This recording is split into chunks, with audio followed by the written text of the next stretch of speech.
Next question, late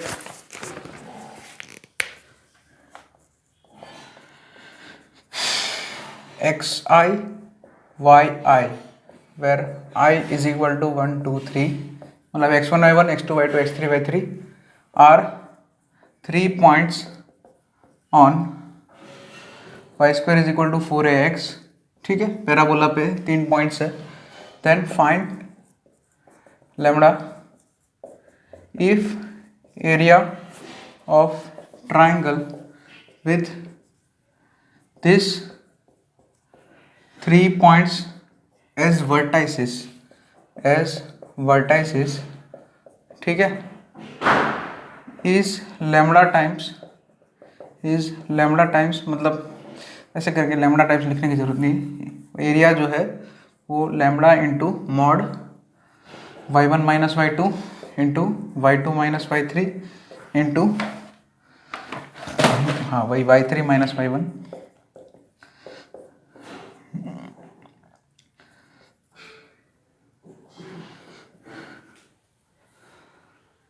तो यहाँ पे क्या दिया है, ये तीनों point y square is equal to 4x parabola के ऊपर है।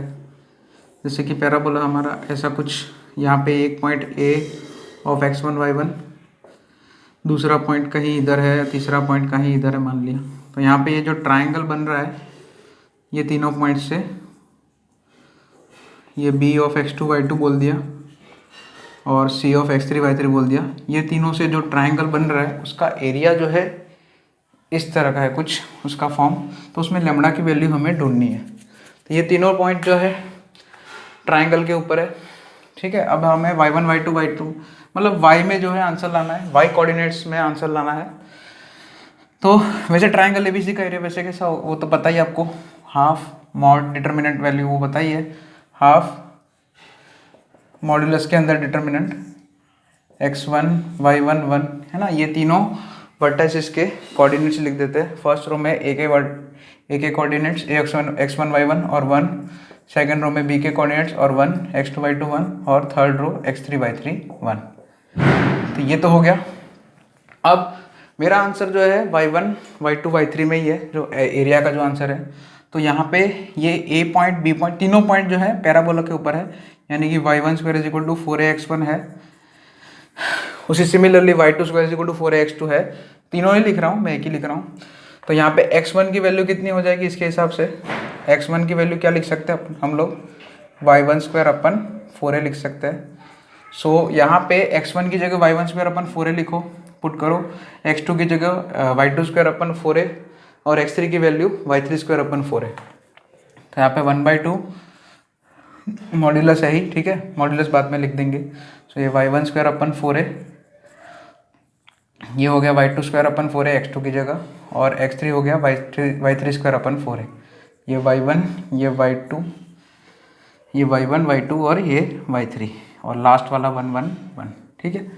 और यहाँ पे ये फर्स्ट कॉलम में से 4a कॉमन निकाल दिया, तो क्या आ जाएगा 1/8a। और अंदर क्या बचेगा डिटर्मिनेंट में, y1 square y2 square y3 square, अच्छे से लिख देते हैं, इज इक्वल टू 1/8a करके y1 square y2 square y3 square y1 y2 y3 1 1 1। अब ये डिटर्मिनेंट जो है उसको सॉल्व करें मॉड्यूलस के अंदर एक, तो ये आ जाएगा, देख लेना। वैसे तो ये याद करने को बोला था, a square b square c square a b c और 1 1 1। ये डिटर्मिनेंट एक स्टैंडर्ड डिटर्मिनेंट है जिसका value a minus b into b minus c into c minus a वैसे होता है। तो यहाँ पे इसका आंसर आ जाएगा 1। अब ये डिटर्मिनेंट को सॉल्व करेंगे, और ये मॉड्यूलस के अंदर है तो मॉड्यूलस y1 माइनस y2, ये 3 टर्म आ जाएंगे, into y2 minus y3 into y3 minus y1 हो गया।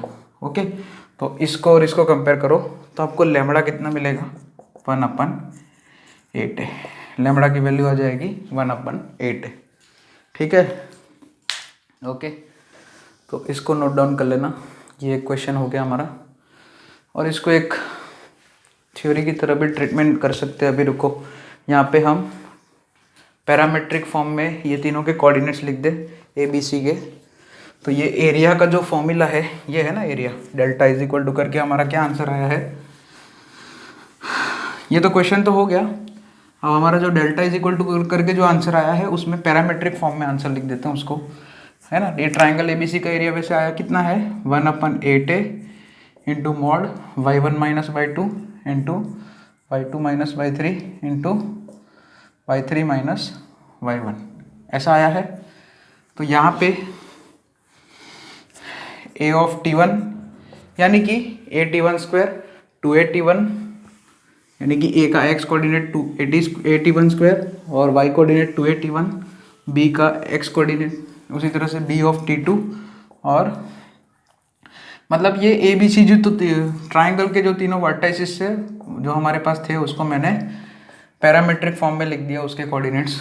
तो a ऑफ t1 मतलब a of a t1 square यानी कि x1 इज इक्वल टू, हमें तो y1 से मतलब है, तो y1 कितना हो जाएगा 2a t1, y2 कितना लिखेंगे 2a t2 और y3 कितना लिख देंगे 2a t3। तो ये सब पुट करो आप, तो यहाँ पे 1/8a, यहाँ पे y1 minus y2 2a t1 minus 2a t2, उन दोनों में से 2a कॉमन आएगा, अंदर आ जाएगा t1 minus t2, y2 minus y3 2a t2 minus 2a t3, उसमें से भी दोनों में से 2a कॉमन निकालो तो t2 माइनस t3, और y3 माइनस y1 उन दोनों में से भी 2a t3 minus 2a t1, उन दोनों में से 2a कॉमन निकालोगे तो t3 minus t1। 2a 8a cube हो जाएगा, है ना, 8 कैंसिल हो जाएगा और एक कैंसिल हो जाएगा, ऊपर एक क्यूब माइनस नीचे एक क्यूब ऊपर यहाँ पे और नीचे a था तो एक a स्क्वायर हो जाएगा, और यहाँ पे क्या आ जाएगा अंदर मॉडुलस में t1 minus t2 into t2 minus t3 into t3 minus t1। इसको शॉर्ट में ये साइक्लिक फॉर्म है इसलिए इसे पाई फॉर्म में लिख सकते हैं इंटू मॉडुलस पाई t1 माइनस t2, ठीक है, a square into modulus pi t1 minus t2। ये भी एक आंसर ऐसे बना सकते हैं हम इसमें। ओके, तो ये एक क्वेश्चन हो गया। नेक्स्ट, ये इसको थियरी की तरह भी ट्रीट कर सकते हैं हम, ये जो क्वेश्चन है उसको हम एक थियरी की तरह भी ट्रीट कर सकते हैं। Okay, next question, equation of, okay, ये तो एक क्वेश्चन हो गया। अभी इसको थियरी की तरह भी ट्रीटमेंट कर सकते हैं जिसका ये ऐसे आंसर कभी कभी कोई बुक्स में आप फाइंड करोगे कि ये थियरी की तरह भी दिया होगा, या फिर कुछ बुक्स में क्वेश्चन की तरह भी, क्वेश्चन के फॉर्मेट में भी दिया हो सकता है। वैसे तो y square is equal to 4ax है इसलिए थियोरेटिकल क्वेश्चन ही हुआ है वैसे तो ये, है ना, क्योंकि ये जनरल स्टैंडर्ड पैराबोला के लिए क्वेश्चन का हुआ है। ये ज़्यादातर क्वेश्चन मैं ऐसे ही कराता हूँ स्टैंडर्ड क्वेश्चन से। चलो यहाँ पे एक और question, find equation of parabola, equation of parabola with vertex at 3,4 and vertex at 3,4 and focus at -3,12। अब ये अजीब पैराबोला है, ये हमारा स्टैंडर्ड पैराबोला नहीं है, तो इसीलिए इसने जो है मैंने बोला था ना कि ऐसा क्वेश्चन आ सकता है कि आपको कुछ दिया हो इन्फॉर्मेशन और पैराबोला का इक्वेशन आए। कुछ दिया हो मतलब या तो आपको फोकस दिया होगा या वर्टेक्स दिया होगा, या फोकस दिया है और वर्टेक्स दिया है। अच्छा, फोकस तो है, वेरी गुड, ये फिक्स पॉइंट हो गया। पैराबोला का डेफिनेशन ही यूज़ करेंगे सीधा कि हमें वो पॉइंट्स का लोकस निकालना है जिस पॉइंट का फोकस से डिस्टेंस यानी कि फिक्स पॉइंट से डिस्टेंस और एक फिक्स लाइन से डिस्टेंस सेम हो। अब हमें खाली डायरेक्ट्रिक्स का इक्वेशन सोचना है खाली। तो यहाँ पे ये पैराबोला कुछ ऐसे, यहाँ पे ये लाइन बनेगी, यहाँ पे पैराबोला की एक्सिस ऐसे कुछ भी बन सकता है, मुझे पता नहीं है ये ना ग्राफ पे अपलोड करोगे ये दोनों पॉइंट तो पता चल जाएगा। ये हमारा वर्टेक्स है पैराबोला का 3,4 और फोकस कितना है -3,12। थोड़ा नज़दीक बना देते हैं ताकि अच्छा रहे। ये हो गया -3,12। तो वर्टेक्स जो होता है वो फोकस और फुट ऑफ डायरेक्ट्रिक्स का मिड पॉइंट होता है। यहाँ पे ये डायरेक्ट्रिक्स इधर आएगा कहीं, ठीक है, पैराबोला का कुछ कर्व ऐसे आ सकता है भाई, थोड़ा अजीब बन गया, ऐसे करके इधर और ऐसे करके इधर आ सकता है। एग्जैक्ट तो ग्राफ में जब ड्रॉ करेंगे तभी पता चलेगा। तो यहाँ पे ये पॉइंट जो है फुट ऑफ डायरेक्ट्रिक्स होता है, यहाँ पे परपेंडिकुलर होता है, ये एक्सिस ऑफ पैराबोला हो गया, यहाँ पे हमारा फोकस हो गया, ठीक है। फोकस के कोऑर्डिनेट क्या है, -3, 12, ठीक है। तो ये जो है यहाँ पे इसको एंड बोल दिया फुट ऑफ डायरेक्ट्रिक्स को, तो इस एंड के कोऑर्डिनेट्स निकालना चाहो तो मैं निकाल सकता हूँ, क्योंकि V is the mid point of SN। सो उसमें मिड पॉइंट फॉर्मूला लगा दो। सो वो क्या हो जाएगा, इसका डबल करो 6, है ना, मिड पॉइंट के कोऑर्डिनेट्स डबल करो, उसमें से एक एंड पॉइंट का कोऑर्डिनेट माइनस कर दो। जैसे मान लिया मुझे x कोऑर्डिनेट चाहिए इसका, तो v का x कोऑर्डिनेट उसका डबल किया, उसमें से s का एक x कोऑर्डिनेट माइनस किया, यानी कि 6 + 9, और यानी कि n का x कोऑर्डिनेट बन गया देखो 15, और y कोऑर्डिनेट के लिए v का y कोऑर्डिनेट डबल किया, उसमें से s का y कोऑर्डिनेट माइनस किया, मतलब 8 - 12 मतलब -4। तो जो n है उसके कोऑर्डिनेट आएंगे 15, -4। सही है, ओके। एक सेकेंड, सही है। 6 -3 सॉरी 9 आएगा, यहाँ पे -3 है, okay.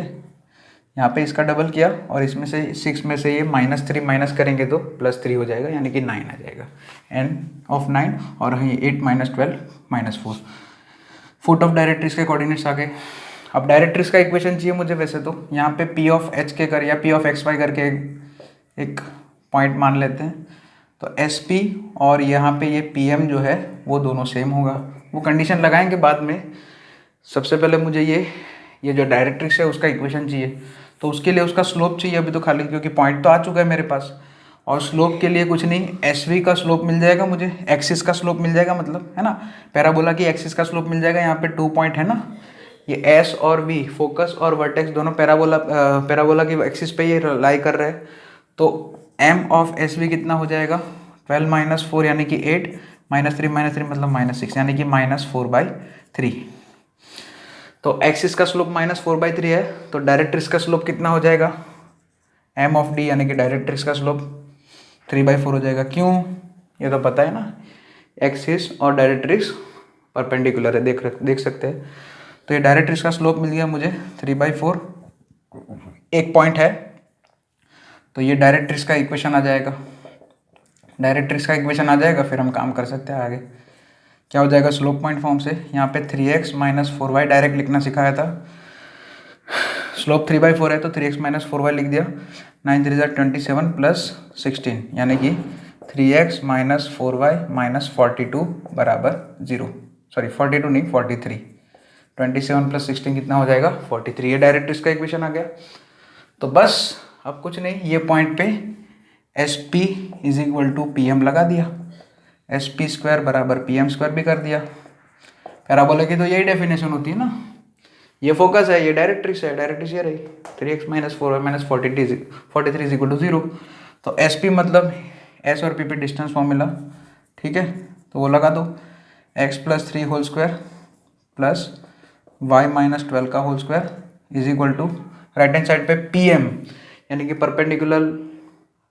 Perpendicular distance from point to the line, तो वो उसमें मॉड्यूलस यही आ जाएगा एग्जैक्ट, क्योंकि अपने पॉइंट P ऑफ XY लिया है।